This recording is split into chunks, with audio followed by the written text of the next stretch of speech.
Adakah projek ini dipantau dari semasa ke semasa? Projek ini ikut undang-undang atau ada elemen kabel besar?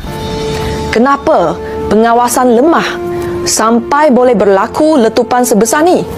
Kenapa aduan penduduk 3 bulan yang lepas tak dihirau langsung? DAP dulu kata nak bantu rakyat. Sekarang jadi kerajaan pun masih minta rakyat derma.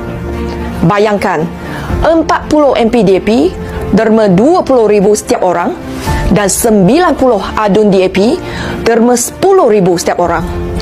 Dah 1.7 juta. Oh, nak rakyat derma. Tapi kocek sendiri selamat je. Kalau macam ni, baik rakyat je yang jadi kerajaan. Kita tuntut jawapan siapa bertanggungjawab dalam insiden ni.